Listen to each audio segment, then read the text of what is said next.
Assalamualaikum warahmatullahi wabarakatuh.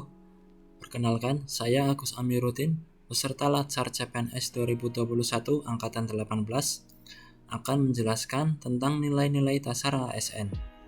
Tujuan dari mempelajari nilai-nilai ASN adalah untuk dapat mewujudkan fungsi aparatur sipil negara sebagai pelaksana kebijakan publik, pelayanan publik, serta perekat dan pemersatu bangsa.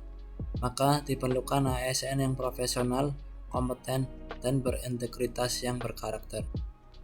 Aneka merupakan singkatan dari akuntabilitas, nasionalisme, etika publik, komitmen mutu, dan anti korupsi. Akuntabilitas merujuk pada kewajiban setiap individu, kelompok, atau institusi untuk memenuhi tanggung jawab yang menjadi amanahnya.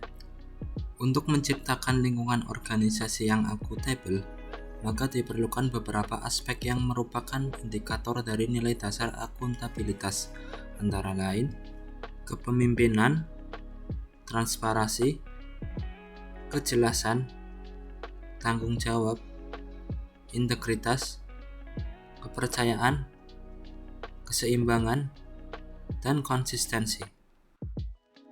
Kemudian yang kedua adalah nasionalisme.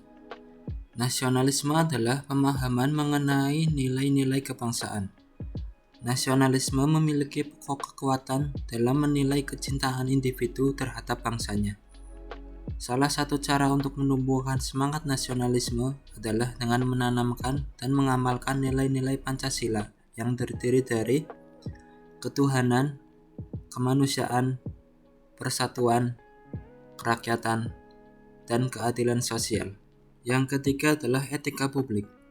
Etika publik adalah refleksi tentang standar atau norma yang menentukan baik atau buruk, benar atau salah perilaku, tindakan, dan keputusan untuk mengarahkan kebijakan publik dalam rangka menjalankan tanggung jawab pelayanan publik.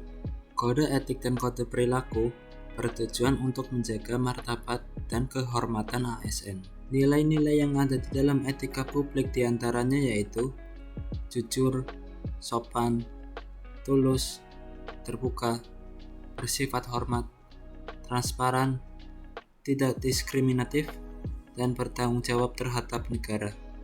Kemudian yang keempat adalah komitmen mutu. Komitmen mutu merupakan pemahaman konsep mengenai efektivitas, efisiensi, inovasi, dan mutu penyelenggaraan pemerintah.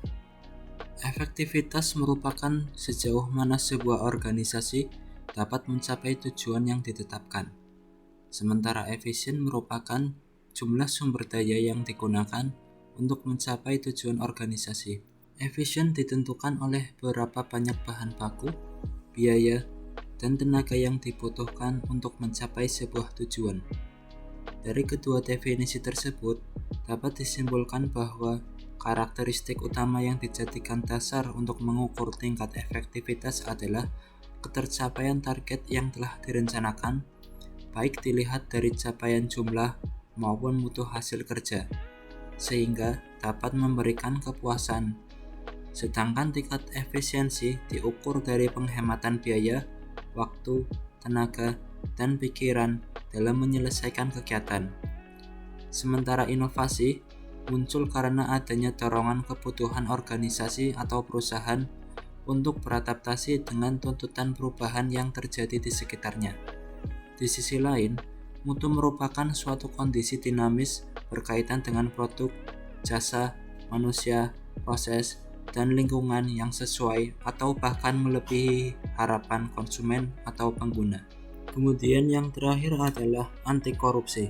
Korupsi berasal dari bahasa Latin yaitu corruptio dan corruptus, yang berarti perbuatan yang tidak baik, buruk, dapat disuap, dan tidak bermoral.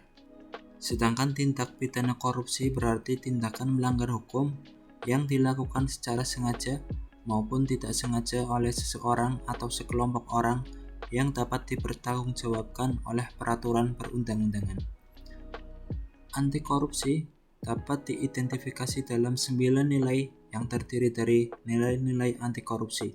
yaitu kejujuran, kepedulian, kemandirian, kerja keras, keberanian, kedisiplinan, tanggung jawab, keadilan, dan kesederhanaan. Demikian tadi penjelasan singkat mengenai aneka. Untuk menjadi PNS yang profesional, hendaknya kita memiliki karakter aneka. Marilah kita implementasikan nilai-nilai aneka dalam kehidupan kita sehari-hari. Wassalamualaikum warahmatullahi wabarakatuh.